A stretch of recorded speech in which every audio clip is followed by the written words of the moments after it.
Hi, what's up, everybody? I'm stoked to be here. We got Brady here. Oh, wait, you changed the Hobbit part. To match the title. Oh my gosh, that's hilarious. A second ago, before we went live, Brady saw that I was a wizard, and he was like, "I want to be a Hobbit." But anyway, here A we are. dwarf. Was that? A dwarf. Yeah, Might be. dwarf. Yeah, dog training dwarf. Um, I'm excited to have Brady on here today. We met a couple weekends back at a luncheon, a lunch moment, and realized that we were both entrepreneurs, super into all the things business. And Brady has a dog training business. He's out in San Diego and he has a challenge coming up. So we figured it'd be a fun moment to come on here, do some story time, banter a little bit, hear a little bit more of this backstory from this guy. Because, yeah, you should definitely check him out. He's an interesting character. I love it. Hi, Brady. Do you want to go ahead and introduce yourself, or should I rapid fire the interrogation? The interrogation Bing, question. bing, bing. No, I appreciate it. Again, my name is Brady. What I do is I'm a neuro encoding dog trainer.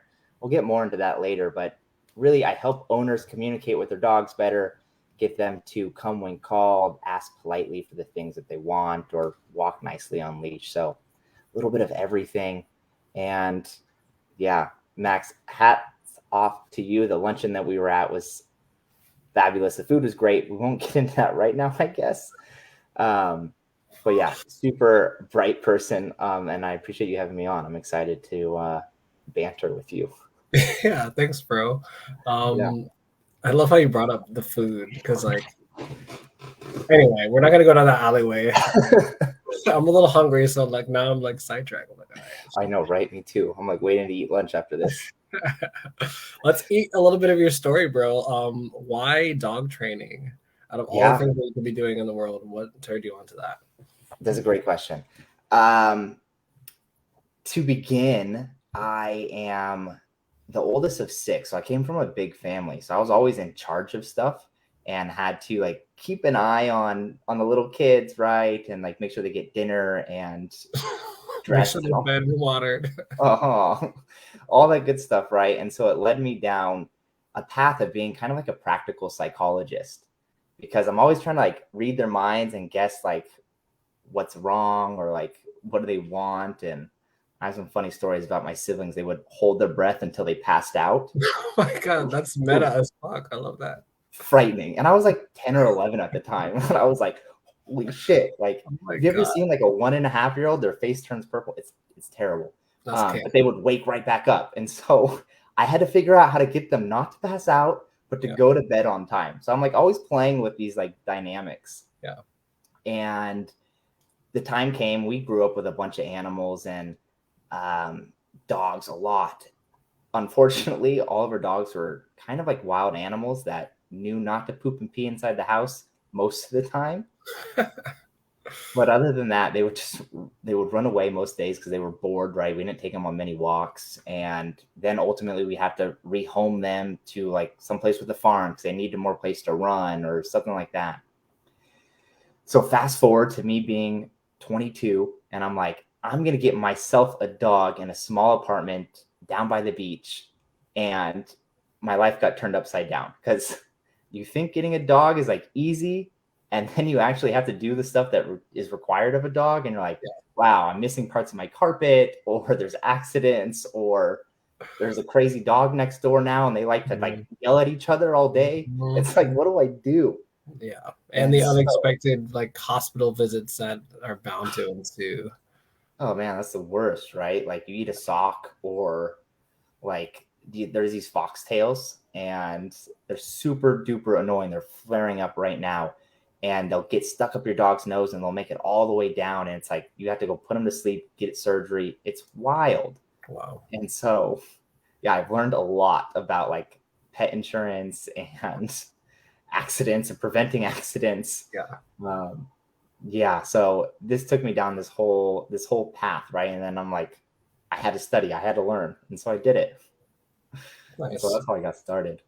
That's what's up, man. I love how some people might be offended by this, but I'm always like, young kids, dogs, like they're it's like there's a consistency when you're trying to like set boundaries with little kids or dogs. It's like, come on. Yeah, be careful. Shh, don't say it too loud because the parents in the back, they may like You just get compare all up. my child to a dog. I did.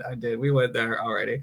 Okay, cool. So how do we make our dogs turn into little angels? Like I know that a lot of people are out here adopting dogs post Panini, and they have this terrible monster on their hands. They don't want to get rid of it. Where does your brand come in and save the day? Yeah, that's a great question. And I want to like do my best to tie it all into your community too, your audience, right? Yeah. And so when you want a dog to be your little angel, you kind of have to create a raving fan. And it's very similar to running a business, excuse me. And so what that means is you got to do some homework. You got to do a little bit of prep. You got to know. I ask people, why did you get a dog? Like what was some people they just get dogs sometimes, or they'll get them as presents. That blows my mind the most. I'm like, why would you get any Yeah. dog as a present? How Like, dare you? I'd be what? so offended. Take that shit back. You don't want to hang out with me anymore because I got you this dog because I'm tired of hanging out with you. take care of this. So to turn them into your little angel, you have to understand a couple things, right? Like distractions are everywhere in our dog's life, so you have to have an understanding of what's distracting for your dog, and each dog is unique, right? Just like our audience is. Some people, you can kind of relate to like the love languages, right? If you have someone who likes affection, or someone who wants to go on adventures, or someone who wants you to do things for them, right? So it's like understanding where your dog is, so you can communicate that clearly to them. And then having leverage helps a lot too. And that really helps get them to do what you want first and then what they want. And so leverage is this same idea of just knowing what they like and setting up opportunities for them to do the right thing. One little caveat, I like to point this out. A lot of people, they get into this like mindset of telling their dog no or stop a lot. But unfortunately, like that's a concept. Like no, stop. It's a concept. It's like the opposite of whatever it is. Like stop jumping. All they hear is jump, right? And so it's really like living in do land. You want to teach your dog what you want them to do, right? So if food falls on the floor, you want them to sit. Or if guests come over, they can go to their crate or their bed and they can hang out there until they're greeted, right? But you have to show them what you want them to do. And first you have to know what they like, so you can kind of communicate that to them. Yeah, for so sure. That was like a big picture overview of it, but yeah, knowing your dog is like number one key. That's huge. We got some comments coming in. Jocelyn says, kids and pets should always be set up for success. I agree. Jocelyn for president. Amen. Kelly says look are key in all relationships, which I definitely agree with. Look at us having a whole talk show moment talking about dogs. I love this so much. And I love how you like brought in the idea of like knowing their distractions, knowing that love language. I think that's a big takeaway that I didn't really kind of put two and two together. Like you have this new relationship in your life, so you're obviously trying to steer it in the right direction. You can't have a conversation with your dog, so you're like, I need to pay attention to what makes this dog tick so that I can facilitate an environment so that you both can thrive, and it's not like ruining your life, and it's not something that you're like, oh my gosh, I wish I didn't have a dog, or I wish I could just hand this responsibility off to someone else.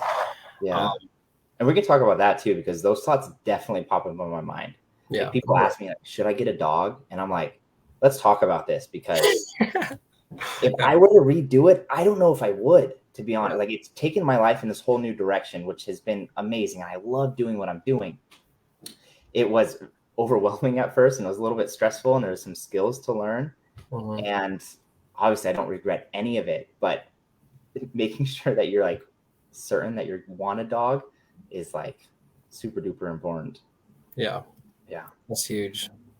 I had to rehome my dogs back in November of 2020, and that was an emotional experience. Actually, I got to see one of them yesterday. You did? Yeah, it was really nice. She like lost her shit. It was great.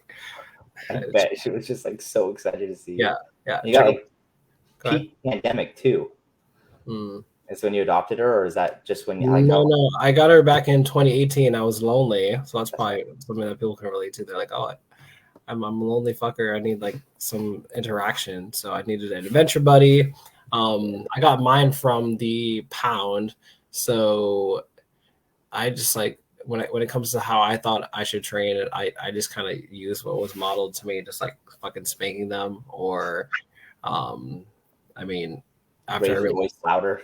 yeah, and it was weird too because I had this weird like psychic connection with my dog too. But anyway, I'm curious to hear like how can you train your dog without physically abusing them? Because that's something that I'm not like down with 100%. anymore. Yeah. So yeah, not to get too technical, but there's like 4 ways to train, and there's an amazing book called "Don't Shoot the Dog," and I know, right? Wow. By Karen Pryor, and she's an amazing dog trainer, and it takes you through not dog training, but like say you have a roommate who won't do his laundry, right? How do you convince your roommate to do his laundry? He's just leaving it all over the place, or he doesn't do his dishes, right? And so we can use punishment, right? Punishment, positive punishment. It's kind of backwards, but positive punishment means adding something typically unpleasant to stop a behavior. Yelling or throwing things at your roommate or like, breaking their dishes if they don't do it. That may get them to do their dishes, right? If you're like every day you leave your dishes here, I'm gonna break one and you're gonna clean it up. Yeah, Right. that's tyrannical. But it would work, right? It would work. If I started breaking your shit, you're like, don't, I'm gonna make sure all my dishes are done so Yeah, Brady doesn't touch any of them. that's fair. It That's would fair. work. Mm-hmm. And so that's one way you could train a dog or your roommate. Another way would be negative reinforcement. Negative reinforcement is you just nag them. You just nag and nag and nag and nag and nag, and you say, "Hey, can you do the dishes? Can you do the dishes? Can you do the dishes?" Kind of like your seatbelt beeping in your car. Right? Yeah. Until you put it on, it's like I'm not going to stop, and you get them to do the dishes. Okay. You got positive reinforcement, right? Which means when they're doing the dishes, every now and then you reward them. You find out what they like. Maybe they like tacos or they like Hershey's cookies and cream. That's like one of my favorite like chocolate bars. You see them doing dishes and you give them something.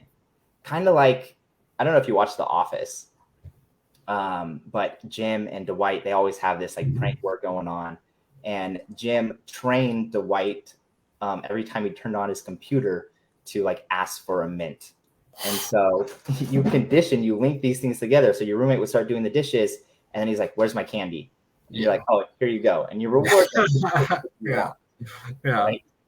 And the fourth way is negative punishment, right? This way sounds messed up, but this is this idea of you have to ask politely for the things that you want. And I first learned this trick-or-treating, but to stick along this dishwashing analogy, you could have, maybe you're going to a festival with your friend, or you have something, dinner planned for later, and you're like, the only way we're going to dinner is if dishes get done. And so they have a choice, right? You could not go to dinner or do this fun thing, and it helps if you know what is fun for them. Yeah. Or you could do the dishes and then we could go do it, right? And that's like withholding what they want until they do what you want.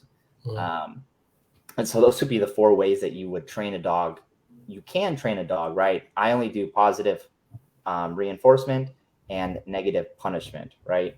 So those are the accepted without like physical abuse or like pain, or like even like nagging them is kind of like if you have like a prong collar on, that's always going to be sticking into your neck. So it's like always kind of like a reminder. And it's kind of like someone just like nagging you. Anyways, that's how you do it. Does that make sense? Yeah, it does. Thank you for laying that out. I'm like, I wish I knew that before having a talk. Okay, cool. I had a question for you, but it slipped away. Do you allow it to come back? Can I grab it? Bring it back in. Dogs, dog training. Politely. No spanking. Oh, about how quickly like can one like rehabilitate their dog, or like is this a long process when you're trying to transform a dog? Can it happen quickly? What do you know? What do you typically see? Yeah. Each dog is going to be unique in itself. But the thing is, a lot of people have this idea of like more hours, more practice, like this 10,000 hour rule. And it's something that floats around in a lot of different topics, right? Like from running a business to like doing TikTok reels to, holding these Facebook lives. So, like quantity, the amount of times you do something matters, but maybe you've heard it like practice doesn't make perfect, perfect practice makes perfect. And Mm, so, the one thing I see a lot of people run into is they set up un unintentional patterns with their dogs, and so it kind of withholds or delays their training a little bit. But if mm, you train something in the right order, like for example your dog's food bowl, I bet you they come running as soon as you put the food in the bowl, like mm, because they know it's dinner time, they know they're about to get fed. That's a really strongly conditioned one. Or when you grab their leash off the wall, they come running to you and they're super excited to go out. mhm, That was conditioned in the right way, and you get this transfer of value from mhm. being outside and going on your walk to the leash, right? As soon as you touch the leash, they know they're about to go do this super fun thing, right? Yeah. And so if you have this same pattern set up with sit, for example, if you show your dog that they sit and they get what they want, they love to sit. They don't mind sitting. You don't have to force them to sit or like intimidate them. They're like, oh, the faster I sit, the faster I get this thing. Mm, Great. The faster I get like to go play with friends or go on a walk or whatever it may be. So to answer your question, people can spend their entire life training a dog and like just be managing them more their entire life, which is like the tricky part. You go from, you're like a dog manager at first and you're correcting what's wrong. You're like, stop or leave it or don't eat that. mhm, But the pattern that the dog knows is I try to steal what I want. You're going to try to stop me. And if you catch me, great, I'm going to stop. But if you mhm. don't, I'm going to take it. And so if you have that pattern going, then you could be training forever, right? Mm. Okay, that makes sense. That definitely brings in some like hella value for like hiring someone like you, because you know the science to it, and you're going to be able to point out things that people should stop doing that might be perpetuating some behaviors that they don't want, and then replace that with some like things that are actually going to bring about some results. Yeah, it's wild. It's like this happens a lot. Like dogs jump on you when you come home. Mm-hmm. Typically, what happens? You come home and your dog jumps on you, and you tell them off, and then to sit. Yeah. And your dog gets off, and they sit, and you tell them good job, and then you keep doing your normal thing. Mm-hmm. But they're going to forever jump on you when you get home because they've just learned that they have to be bad and get your attention, and then they can be good when you tell them to do what they want. And it's just a pattern. Does that make sense? Yeah, for sure. Okay. So you'd be trained Okay. dogs forever, but Yeah. there's like I play a simple game to teach dogs to stop jumping. I actually teach dogs how to jump. I teach them what to do, but you have to wait till I tell you to, right? Mm, yeah. So, which is the same thing as taking food, right? I want you to sit and wait until I release you to go look for the food. I want you to sit and wait until I tell you to jump. And if Mm, you're waiting to jump on me, and I'm okay with dogs jumping on me, right? If I invite them to, mhm. because like I don't mind, and probably some of you guys don't mind if your dog jumps on you too. I would just like to be asked first, Yeah. and I just want to teach my dog how to ask politely and be like, "Can I do this thing?" And I can say yes, jump on me, or I go, "Not right now. I'm in a hurry. I need to go do something." Yeah. You know what I mean? That's powerful. Super. Okay. I mean, it's Okay. like it's turning it all upside down. It's wild. That's powerful. So, my dog training expert hobbit friend, how can people get a hold of your work? You have a challenge coming up, I believe. Did it just Yeah, what's happening? super cool. So yeah, I am a neuro encoding dog trainer, and I've helped hundreds of owners over the course of thousands of training sessions teach their dogs how to come when called, or sit politely for what they want, or walk nicely on leash. And this powerful way that I did it, all these patterns that I'm talking about, is neuro encoding. Mm-hmm. And neuro encoding, and I'm a neuro encoding dog trainer. Neuro encoding is how the brain works. And you can kind of think of the brain as a computer. The computer has hardware, just like our brain does, like our prefrontal cortex and our amygdala, all these things, right? But a computer doesn't run without software. And the software are the patterns that we're implanting into ourselves. And we can either be intentional with the patterns or let life run us. And what we think and then what we feel and what we do and the results we get from that is all part of this pattern that we're training our brain. And so I've shared with you guys kind of the 3 secrets of neuroencoding just through these conversations. Maybe you didn't catch them, but to recap them super duper quick. The first one is understanding how your dog learns and these patterns. Back to high school psychology, Ivan Pavlov, he noticed that dogs would start to drool when he brought out their food. I bet your dog drools when you bring out food too. And so he decided to see if he could transfer this behavior of drooling to something that means absolutely nothing to the dog. And so what he did is he would ring a bell and then he would bring out the food and the dog would start to drool. Mm-hmm. After the 20 to 30 repetitions, as soon as he rang the bell, the dog just started to drool. It was wild. Now, the caveat with this, right? You asked how long it takes to train a dog.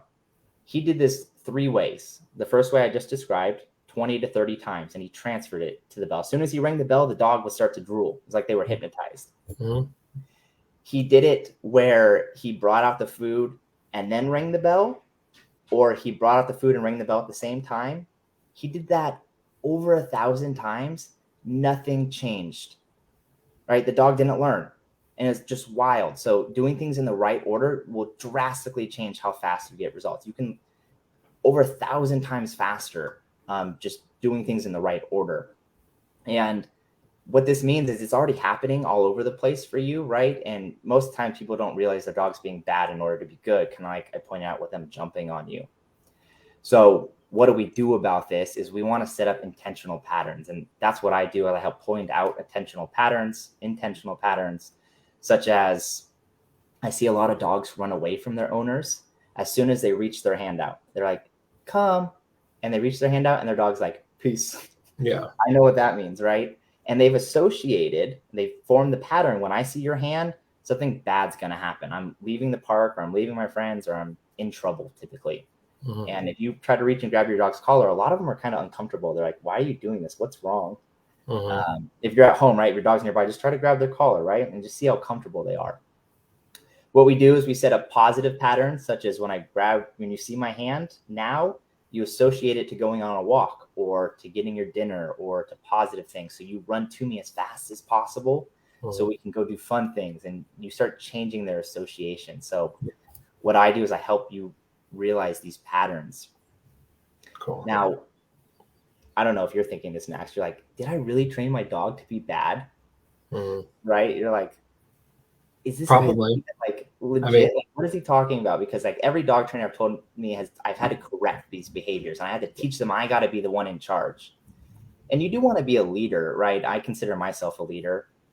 The tricky part is, what type of leader do you want to be? And when you're in this mindset of correcting or telling your dog off or leave it or stop, you're always looking for the negative in life.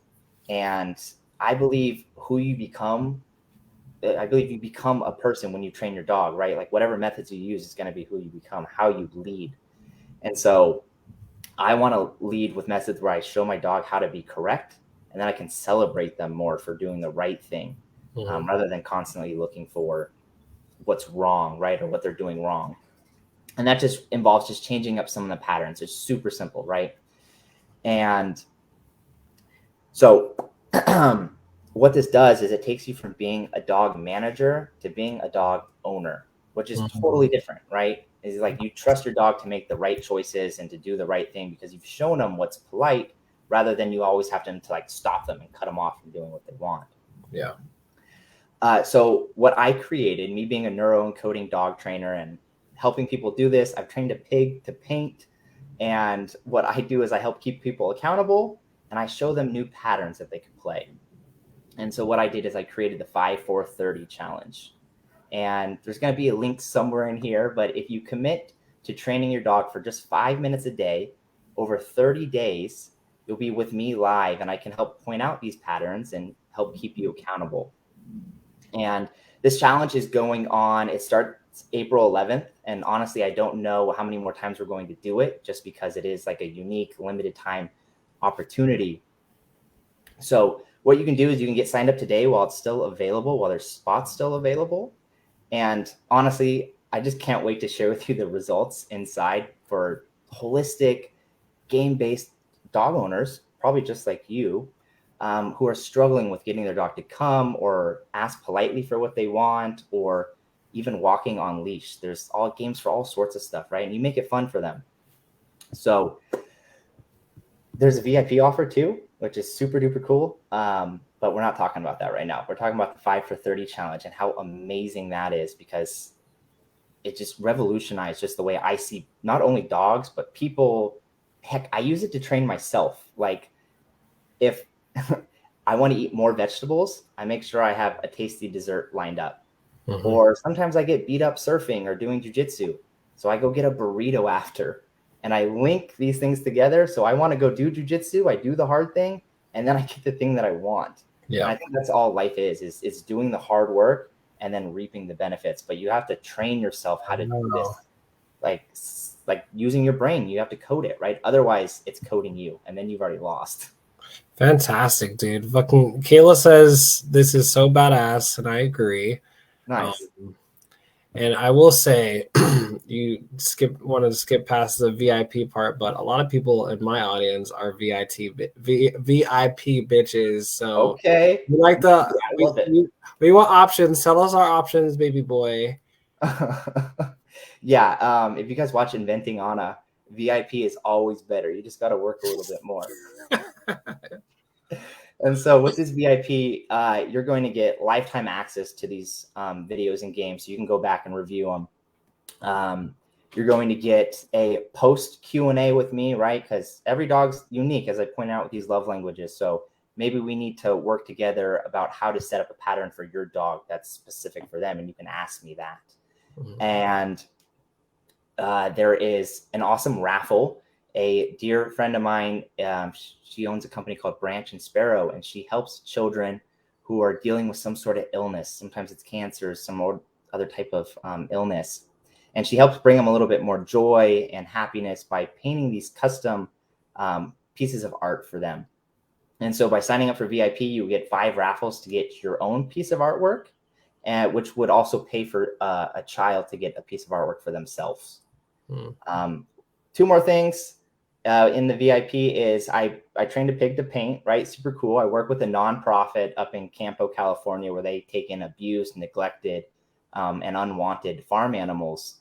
And I would donate money to them, part of this VIP, to feed 5 animals over there. They do these pumpkin smashes, and they just blow up these pumpkins, and all these pigs come eat it. They love it. It's amazing. You would make their day. We got to do that. Mm-hmm. And then you would get a 30 to 45 minute just consultation call outside of this challenge with me. So you can talk to me just more personally about what's going on. And maybe you don't want to bring something up in the Q&A, but one-on-one you could. So I would give that offer to you too, which the value of all this is wild. Like, one session for me normally is $125 an hour, and it's cheaper than that to join the VIP. So you basically getting way more value. Nice. But that would be the VIP offer. And it's if you're serious about training your dog and you actually want to get results, join the challenge, because you will. And if you want to expedite those, like, I'm a Tony Robbins fan, right? So like, I want to go live life on the edge. I want to go faster than most people. If you want to do that, come join me, and I'm going to give you some secrets that I don't have time to share, like, in the challenge. Okay. You know? So I love this. I'm like, better. I love it. I'm like the Black Jesus of branding, and you're like the ethnically ambiguous Jesus of dog training. Yeah. The amount of times I've been called Jesus, I'm like, you're like, I'll take it. Right. You should see when my beard was bigger. Oh my gosh. Yeah, it was wild. Pictures, or it didn't happen. Yeah. I'll share them later. We'll create a post. All right, Brady. Well, this was fun. We have some more people popping in saying, yeah, baby, and hello. And I think, sexy fellas. Work it. I want to see your model face. Okay. Dude, I'm trying to train myself how to raise my eyebrow, but it takes focus. Yeah. I'm sure there's a YouTube video out there. You look like a serial killer, dude. I just want to be able to do the worm with my eyebrows. Keep practicing. You got this.